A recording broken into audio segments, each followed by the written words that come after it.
everyone. I welcome you all to this video from Believers IAS Academy. Today we shall discuss upon a topic about how Prime Minister Modi, the incumbent Prime Minister of India, has broken the record in India's political history by becoming a Prime Minister who has served for the longest number of days in office. He has recently broken the record which was previously held by Prime Minister Jawaharlal Nehru, who was the first Prime Minister of India. Prime Minister Nehru had served India as the Prime Minister continuously or consecutively for 4,398 days, which is approximately 12 years in office.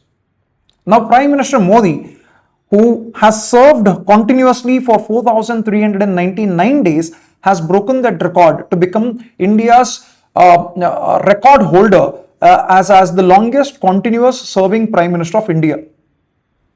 Now, let us look at other numbers that are held by Prime Minister Modi in this journey of him.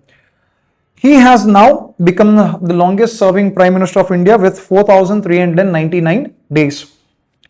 He also holds the record of being in office for more than 9,000 plus days as being either elected as the Chief Minister of Gujarat or the Prime Minister of India. He also holds the distinction of being the Chief Minister of Gujarat as well as being the longest serving Chief Minister of Gujarat, which was for 13 years, which was continuously once again. He also is a Prime Minister who has held 3 consecutive terms as the Prime Minister of India. This is again a record that Prime Minister Nehru has set, and this, if he becomes a Prime Minister once again and gets elected once again consecutively for the 4th term, then he will equal the record of Prime Minister Nehru there. How does Modi and Nehru's tenure differ?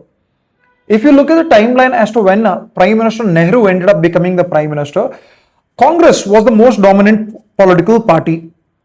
It ended up going through the concept of one dominant political system, where Congress for the first 2 decades did not have any challenges per se, and it kept on winning the Lok Sabha elections in the center as well as the state legislative assembly elections in the state.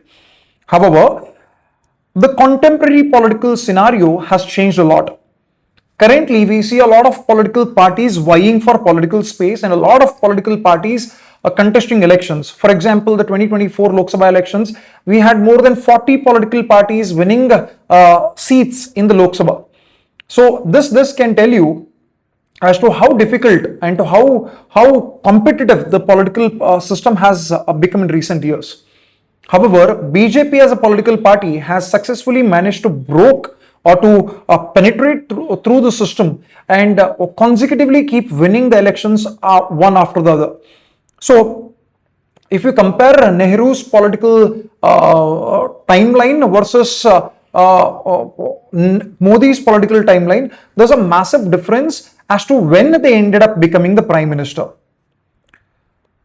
What about Prime Minister Modi's political tenures? Prime Minister Modi started his journey as the Chief Minister of Gujarat in October 2001. He ended up becoming the Chief Minister of Gujarat and went on to consecutively serve 13 years as the Chief Minister of Gujarat. That means he won 3 terms consecutively as an MLA, and he was appointed as the Chief Minister of Gujarat all the 3 times. So that is 13 years in office continuously. And then in 2014, he first time got elected as the Lok Sabha MP. Mind you, a sitting Chief Minister of Gujarat of a state gets or contests to Lok Sabha elections. He contested from both the Vadodara territorial constituency as well as the Varanasi territorial constituency, and he won both of them. So now he was the Chief Minister of Gujarat, he was an MP from Vadodara, and he was also an MP from Varanasi, wherein he had to decide where would he want to continue from. So immediately in 2014, he decides that he would want to continue from Varanasi, and he ends up being appointed as the Prime Minister of India.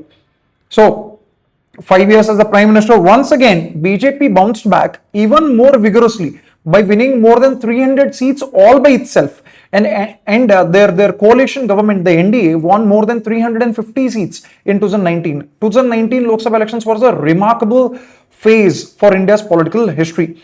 So He was once again appointed as the prime minister. And finally, recently in June 2024, he contested for the Lok Sabha elections once more from the same Varanasi seat, and he won once more.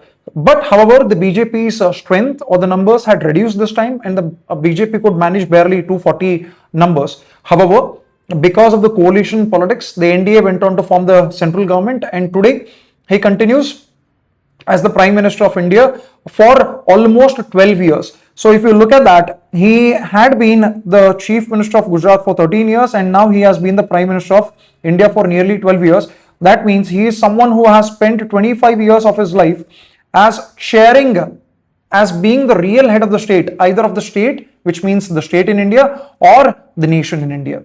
So this is a remarkable feat for any political leader. This is a new kind of a continuity and sets a higher bar for any future prime ministers to come into the office. This is not only a great record for leaders, this is also a great record for political parties, and this is also a great kind of a trend for a healthy democracy to have. With this, we understand how the prime ministers of India can stay in office forever and keep breaking records.